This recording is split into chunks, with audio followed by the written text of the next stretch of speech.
From the station working for you, this is WRTV News at 11, streaming now. Now at 11, we know what the state is doing, and now we turn our attention to the city, which you're looking at live. As Indiana moves to stage 5 of the COVID-19 reopening plan, we are getting ready for a big announcement tomorrow regarding Indianapolis and Marion County's plans. Good evening to you. I'm Mark Mullins. We will be watching that development closely, and so will many who work in the restaurant industry. The capacity restrictions will be lifted around the state starting Saturday, but should they be lifted in Indy? WRTV's Cornelius Hawker takes us to a restaurant in Fountain Square where they're cautiously optimistic about tomorrow's announcement. For 7 months, a Myelina Italian kitchen and bar was doing great in Fountain Square, but COVID-19 brought that to a screeching halt. When the NBA shut down, I'd say when sports hit and that game shut down, I knew something was coming. The next week we're shut down and we're doing carry out only, and it's been a struggle. Owner Lawrence Green says since then, they've adapted to the new normal that is operating a restaurant during a pandemic. We're getting back in the motion of it, and we're definitely doing our best. We're following the mask rule, doing everything, keeping our tables 6 feet apart. Everybody's being safe. Unlike Mass Ave and Broad Ripple, the restaurants here in Fountain Square could not do outside seating unless it was already built into the restaurant, and that hurt a lot of them over the summer. We get a lot of calls, and people wish they could sit outdoor, and if they find out we don't have it, they say, we'll talk to you another time. So Lawrence is hopeful the announcement from the city of Indianapolis will be in line with the state, meaning restaurants can operate at full capacity with customers maintaining social distance and keeping masks on except while eating and drinking. If Marion County restaurants are given the green light, customers can still expect for things to be kept as safe as possible. We offer them social distancing space. All of our tables are 6 feet apart. We sanitize our tables after each use. Shane Lobbins is the manager, and he tells me once restaurants here in Marion County are allowed to reopen at full capacity, he knows it's going to be a while before many of them truly make up for all the money they've lost. And that's where he hopes city leaders will step in. I'd like to see the mayor do something to help out small businesses who have lost so much revenue during this time frame and during the pandemic. Working for you, Cornelius Hawker, WRTV. Well, last week, Indianapolis approved another $7.5 million in federal funding to help the hospitality industry, including restaurants, bars, and entertainment venues. We are still waiting to learn how businesses can apply for those grants. And a marketing and social media campaign is underway to encourage residents to come back downtown. It aims to show people that downtown Indianapolis still has a lot to offer and that it's important to support local businesses and attractions. Business owners say the biggest challenge is the lack of big events like conventions and empty office buildings, with many people still working from home.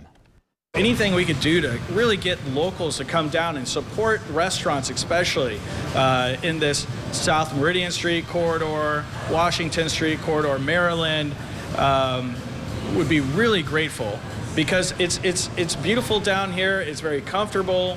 It's great walking around. But we would just love to see more people downtown Indianapolis. We have a lot of really great things to offer. Jewelry stores that have been here for over 100 years, small mom and pop places, the city market, the history of the city market, places like the Slippery Noodle is just fascinating. And I really encourage people to come down, check it out. There's a ton of museums down here. Just spend the day.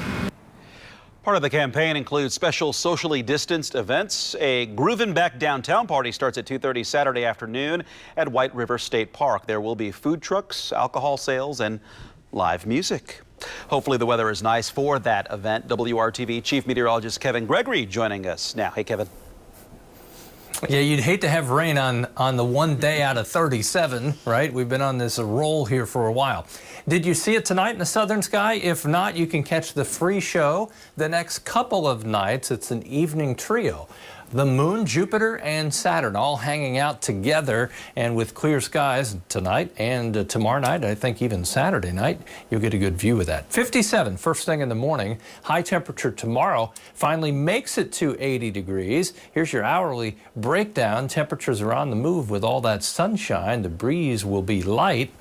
When I come back, we'll talk about the drought, when we'll see some rain, and what all-time record we may set coming up. With less than 6 weeks until Election Day, thousands of central Indiana voters have already received their ballots, but some organizations are still working to make sure all Hoosiers are registered to vote, have a plan to do so, and are counted when it comes to decisions that impact their lives. WRTV's Cameron Riddle shows you how Hoosiers can be heard and counted all in one place this weekend. The Community Alliance for the Far East Side and the Exchange at the Indianapolis Urban League want to add 3 things to your agenda this weekend: register to vote, respond to the 2020 census, and set a plan for how you will cast your ballot. Partnering to make sure that we are able to put our voices, our people, our metrics behind the power and the money that comes with the census and the power that comes with casting your ballot. Adrienne Slash is the president of the Exchange at the Urban League. She says their numbers show Black Hoosiers in Marion County are underrepresented in the current census data. She says that's why they are showing residents of the Far East Side that their vote and census response affects everything from school funding to mass transit to road construction and housing. It's important for people to understand that we are distributing school board boundaries and lines. We're identifying, free lunch programs and other types of programs that help us, that benefit us. And if we're not reporting ourselves at the same rate that other communities are, we're going to miss out. Organizers are holding a block party this weekend to find solutions to roadblocks and excuses they often hear from residents. That includes getting people registered to vote, showing them how to respond to the census, and even locating voting centers and bus routes. I can't think of one single reason why you should not be registered to vote. You need to have your voice counted. Everybody's voice counts. The block party is for the entire family, featuring food trucks, a DJ, and even free giveaways. Organizers say getting Hoosiers ready to vote goes beyond this weekend's event.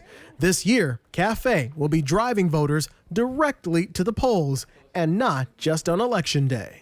We will be providing transportation for early voting in October, and then also a cafe being a polling site in November. We're going to provide transportation for that as well. So we are trying to prevent all barriers that might block anyone from being able to vote. Cameron Riddle, WRTV. The block party is this Saturday from 11 a.m. until 2 p.m. at the cafe headquarters at East 38th Street and Post Road. It's free and everyone is welcome. The only requirement is wearing a face mask. You can also learn more about registering to vote and filling out the 2020 census at WRTV.com. An Indiana law that prevents voters from asking courts to extend voting hours on Election Day because of problems has been blocked by a federal judge. The law prevents anyone other than a county election board, which oversee voting matters, from requesting court orders to extend voting hours. The judge issued a preliminary injunction this week. It comes as county election officials are preparing coronavirus precautions for in-person voting while also handling an expected surge in mail-in ballots. When it comes to election security and safety, misinformation is one of the top issues being looked at by the FBI. That could be something you see on Facebook or something you get in your mailbox. The FBI says one of its biggest concerns this year is making you sure you know when and where to vote. Some misinformation campaigns lead people to voting locations that don't exist. States have the primary responsibility of ensuring that the ballots are tabulated. That's not the FBI or the federal government's role. But what I worry about is misinformation going to voters to prevent them from being able to vote, giving the wrong day, the wrong time, the wrong place. The FBI is advising people to double check any suspicious information you may see on social media or in the mail. For everything you need to know ahead of the general election, go to the Vote in 2020 digital section of our website at WRTV.com. At this late hour, protests continue across the country in response to the decision in the Breonna Taylor case. ABC's Rena Roy is in Louisville with the latest on the unrest. Tonight, protesters taking to the streets in Louisville and across the country once again, saying they won't give up until they believe justice is truly served. Yesterday was definitely a day of pain and anger. And today we're still in pain and we're still angry. Many in disbelief over the grand jury's decision Wednesday not to charge any officers with Breonna Taylor's killing. With the Attorney General's announcement, part of our hope died. Our hope that someone finally would see us, would value us. Most demonstrations have been peaceful, but 2 officers were shot and injured in Louisville Wednesday night. Police declining to say whether the suspect, who is now facing charges, was a protester. If you're going to demonstrate, please do so in the daylight hours. Come out, be peaceful, be heard. In Seattle, a criminal investigation was requested by the King County Sheriff's Office after this video showed an officer pushing his bike over a protester's head. That officer now on leave. Meantime, the attorney for Taylor's family is now demanding the release of the grand jury's transcript, which the Attorney General has said would not be made public. However, the governor of Kentucky now calling for the transcript to be released. They want to know what evidence did Kentucky Attorney General Daniel Cameron present to that grand jury? Did he present any evidence on behalf of Breonna Taylor? The grand jury charged former officer Brett Hankison with 3 counts of wanton endangerment in the first degree, not for firing any bullets that killed Taylor on that March night in her home, but for shooting into a neighbor's apartment. The 2 other officers involved in the botched raid are on administrative leave pending an internal investigation. The Attorney General saying they were justified in firing their weapons. And we are expecting to hear from Breonna Taylor's family Friday morning. They'll be speaking publicly for the first time since the grand jury's decision was announced. Meantime, federal charges are still a possibility, with the FBI conducting its own investigation.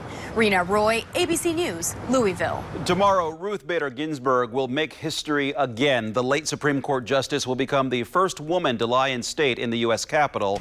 Today and yesterday, mourners paid their respects by visiting her casket at the Supreme Court. Justice Ginsburg will be laid to rest at Arlington National Cemetery next week. The trailblazing icon died Friday from pancreatic cancer at the age of 87. People who have been servers intuitively know customer service in a way that I can never teach somebody who's in IT.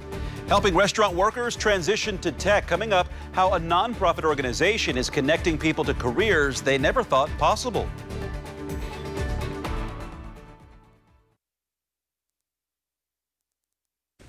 We want to say congratulations to all the Jefferson Award winners across the country.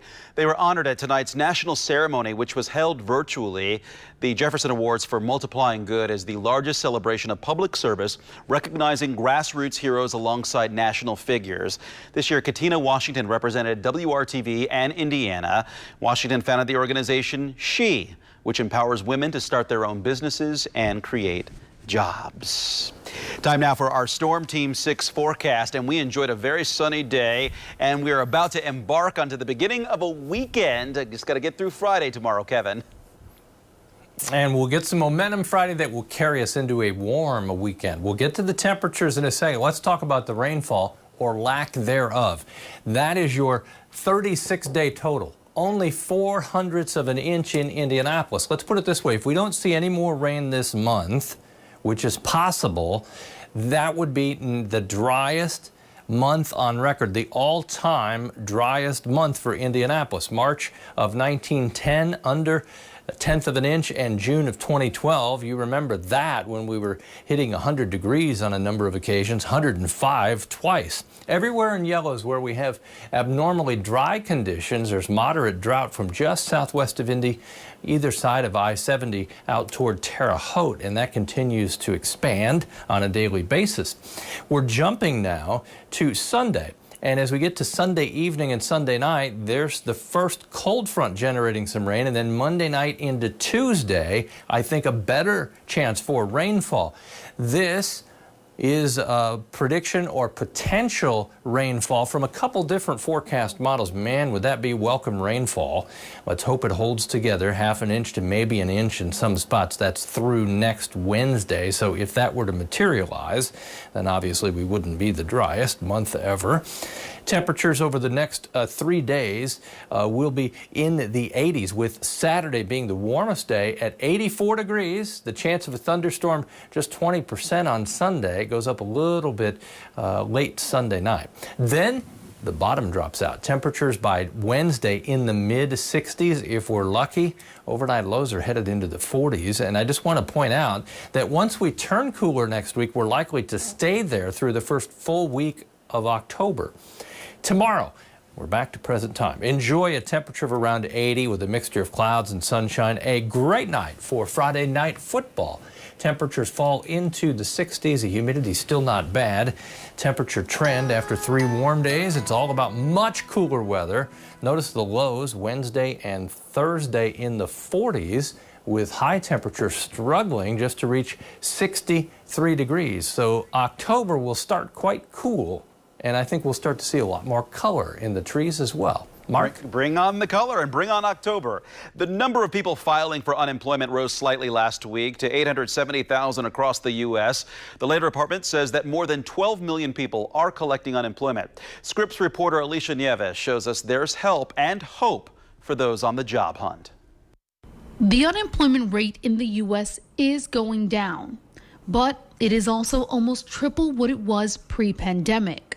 I just never anticipated that this is where we would be in September. And Bridget Altenberg is the president of the National ABLE Network. For 40 years, it's been helping people find work. But in the past 6 months, it's been working overtime. It's scary for the people that we're talking to. It's scary for them, where we thought it would be a month or two of unemployment. And here we are basically 6 months later, trying to figure out how to help people navigate. Altenberg says everyone out of work should know 2 things. 1, there are employers that are hiring. There's employers that are desperate for people. So don't immediately assume that, oh, there's nothing out there, so I might as well not look. And the second piece I would say is figure out what you want to do. And then don't sell yourself short in terms of what makes you uniquely qualified for that role. For example, you wouldn't think of a restaurant worker having a unique skill set to be a good fit in the IT field. But the National ABLE Network has been training them to switch over, and IT employers are flocking to recruit these workers. People who have been servers intuitively know customer service in a way that I can never teach somebody who's in IT. In addition to the National ABLE Network, there are also more than 2,000 government-funded American job centers offering free career and job hunt services. Also, most public libraries, even many community colleges, are offering free resume help and some career services as well. At Lyft, when we think about the way that we can make an impact on communities, we think about how we can use transportation to make a positive impact. The rideshare company Lyft has even jumped in to help the millions of people on the job hunt by providing free rides now in 20 cities to people going to and from job interviews, job training, and even free rides to work until they get their first paycheck. We have a jobs access hub on our Lyft website that will help you be able to go in and sign up on a form where you'll say a little bit more about what type of support you need, what city you live in, and based off of that, we'll connect you with either your local United Way or your local Goodwill. Those 2 organizations actually distribute Lyft's free rides, and the bonus is they also offer free career services and job hunt help. I'm Alicia Nieves reporting. The pandemic is forcing an annual career event for students to take a new approach. Junior Achievement's Job Spark is usually held at the Indiana State Fairgrounds with interactive hands-on booths. This year, it was more like a video game. JA Job Spark introduces more than 10,000 Central Indiana 8th graders to a variety of industries, including manufacturing, agriculture, business and finance, law, government, tourism, tech, and health sciences. AJ and Emma Kroner are 8th graders at St. Simon. They took career assessments with JA Job Spark to help them explore career paths based on their personality traits and interests. When you're talking about business and finance, I never knew I was so good with numbers and stuff, but I really learned that I was. With me, it was health and life sciences. I never knew that I really wanted to become something in pharmacy until yesterday when I read about Job Spark. IU Health took part in Job Spark this year and related their lesson to the pandemic. Students participated virtually in a demonstration with live lamb lungs on a ventilator and talked with respiratory therapists and doctors. At the 8th grade, when they're making these decisions right now and deciding what they really want to do, So that's why we want to expose them as early as possible to a healthcare career. Hopefully makes it look interesting and something that they might want to pursue when they get older. Students also learn skills and personal attributes needed for their chosen career paths. Junior Achievement of Central Indiana works to engage children from preschool through high school toward potential careers through year-round programs and educational opportunities. For more information, go to WRTV.com and click on this story.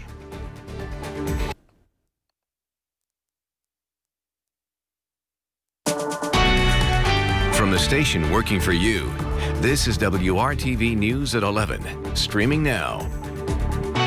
7,500 fans will be allowed in Lucas Oil Stadium on Sunday when the Colts take on the Jets. WRTV's Brad Brown shows where the team stands tonight as they prepare for the Week 3 matchup. The Colts walked off the field with an extra bounce in their step last Sunday. A dominant win like they had over the Vikings will do that. But the offense is still trying to find its rhythm. T.Y. Hilton has had an uncharacteristic slow start. No, rough 2 weeks, but we won it once. So I just got to find a way to start making plays. Zero lost confidence or anything for that matter. I mean, shoot, it's a long season, and you know, he's going to make a ton of big plays for us, and he's already made some, and he's going to continue to. A handful of drops already, including a couple that cost the Colts points. But a phone call this week just might be getting the veteran receiver back on track. My grandma, she just always keep it 100 with me. She always shoots it straight with me and just let me know what's up. You know, she's my rock, she's my heart, but she's always kept it real. And, you know, she said, you know, you look frustrated. And, you know, that's not the way I play this game. You know, I'm always happy, always excited. So, you know, I'm back to being me. I'm good. The defense set the tone. Indy's D leads the league in total yards against through the first 2 weeks. Nobody cares that you defense, top defense week 1, week 2, week 3. Nobody gives a care. But once it's week 15, 16, that's when, you know, everybody say, okay, who's the number 1 defense? So we got to make sure that we can obtain and stay that way. The ongoing saga of Darius Leonard and his wedding ring continues. He tossed his gloves to a young fan Sunday with the ring still inside. After I took a shower and as I was putting on my clothes and, you know, I looked down and I was like, uh-oh, I don't have my ring. So that's when, you know, I kind of panicked a little bit. Social media took over from there, and soon Leonard will be reunited with his jewelry. I don't plan to take it off. I'm going to continue to wear it. I now just have to, you know, be careful whenever I take my gloves off and throw them in the stand there to make sure that the ring is still on my finger. But I would never stop wearing my ring. With the Jets coming here this Sunday, the Colts will look for more of what worked in Week 2. You know, looking forward to this week. You know, want to continue just to do the little things right, continue to have good balance on offense, you know, continue to, you know, stop the run on defense and get turnovers. Here's a look at the next stretch of games for the Colts leading up to the bye week, which comes at the end of October. 2 on the road will follow Sunday's home game at Chicago and Cleveland. The Colts will likely be favored in all 3 of those October games. So perhaps a chance to put together a winning streak early in the season. The Colts are a 12-point favorite for this week's game against the Jets. Brad Brown, WRTV Sports.